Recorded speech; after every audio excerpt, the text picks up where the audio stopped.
പഹൽഗാം ഭീകരാക്രമണത്തിന്റെ പശ്ചാത്തലത്തിൽ ഡൽഹിയിൽ പ്രധാനമന്ത്രിയുടെ അധ്യക്ഷതയിൽ നിർണായക യോഗം ചേരുകയാണ്.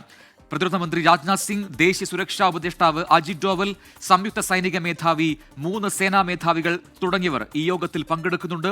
നാളത്തെ കേന്ദ്ര മന്ത്രിസഭാ യോഗത്തിന് മുന്നോടിയായാണ് അടിയന്തര യോഗം. വിനീത വിജി ഡൽഹിയിൽ നിന്നും, ഒപ്പം ന്യൂസ് ഡെസ്കിൽ നിന്നും ബി ദിലീപ് കുമാർ കൂടി ചേരുന്നു. ആദ്യം വിനീത വിജിയിലേക്ക്. വിനീത, തിരക്കിട്ട നീക്കങ്ങൾ പലതും ഡൽഹിയിൽ നടക്കുന്നു. അതിൽ സുപ്രധാനമാണ് ഇന്നത്തെ യോഗങ്ങളെന്ന് പറയാതെ വയ്യ. ആദ്യം ഉന്നതതല യോഗം ചേർന്നു. ഇപ്പോൾ പ്രധാനമന്ത്രിയുടെ വസതിയിൽ വളരെ പ്രധാനപ്പെട്ട യോഗം നടക്കുന്നു. അതിൽ എന്തൊക്കെ തീരുമാനം ഉണ്ടാകും എന്ന് അറിയാൻ കഴിയുന്നുണ്ടോ? എന്തൊക്കെ കാര്യങ്ങൾ ചർച്ചയാകുന്നുണ്ട്?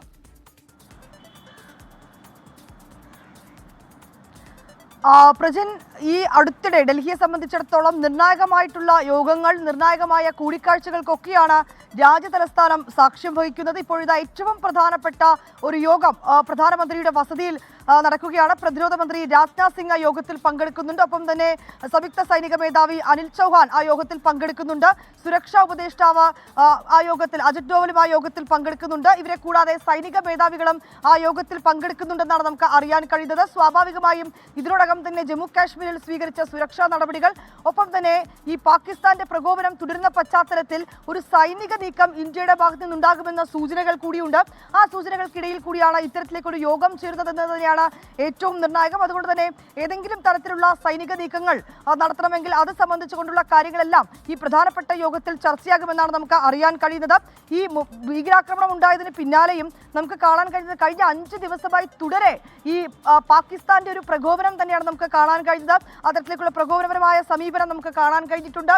അതിർത്തി മേഖലകളടക്കം ഇന്ന് ഏറ്റവും അതിർത്തിയോട് ചേർന്നിട്ടുള്ള ഏറ്റവും അടുത്ത മേഖലയായ അഖ്നൂറിലടക്കം ഈ വെടിവെപ്പുണ്ടായ ഒരു പശ്ചാത്തലമുണ്ട്. അത് പാക് പോസ്റ്റുകളിൽ നിന്നാണ് സൈന്യത്തിന് നേരെ വെടിവെപ്പുണ്ടാവുന്നത്. ബാരാമുള്ളയിലും കുപ്വാരയിലും അടക്കം സമാന രീതി തുടരുന്നൊരു പശ്ചാത്തലമുണ്ട്. അതുകൊണ്ട് തന്നെ ഇങ്ങനെ ഈ പാകിസ്ഥാൻ പ്രകോപനപരമായ നടപടികൾ തുടരുമ്പോൾ ഏതു തരത്തിൽ ഇന്ത്യ ഇതിനെ തിരിച്ചടി നൽകണമെന്നുൾപ്പെടെയുള്ള കാര്യങ്ങൾ ഇന്നത്തെ യോഗത്തിൽ ചർച്ചയാകുന്നുണ്ട്.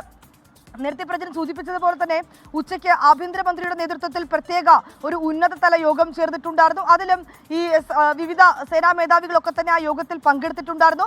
ആ യോഗത്തിന് പിന്നാലെയാണ് ഇപ്പോൾ ഇതാ പ്രധാനമന്ത്രിയുടെ അധ്യക്ഷതയിൽ മറ്റൊരു യോഗം ചേർന്നത്. ഇനി നാളെ രാവിലെ 11 മണിക്ക് കേന്ദ്ര മന്ത്രിസഭാ യോഗം ചേരുന്നുണ്ട്. ഈ മന്ത്രിസഭാ യോഗത്തിന് ശേഷം നിർണായകമായിട്ടുള്ള തീരുമാനങ്ങൾ, ഇതിനോടകം തന്നെ ഈ വിവിധ യോഗങ്ങളിൽ എടുത്തിട്ടുള്ള നടപടിക്രമങ്ങളൊക്കെ നമുക്ക് അറിയാൻ കഴിയുമെന്നുള്ളത് തന്നെയാണ് പ്രതീക്ഷിക്കുന്നത്. ഏതാണെങ്കിലും നിർണായകമായിട്ടുള്ളൊരു കൂടിക്കാഴ്ചയ്ക്ക് രാജ്യ തലസ്ഥാനം സാക്ഷ്യം വഹിക്കുകയാണ്. വിശദാംശങ്ങൾ നൽകിയത്.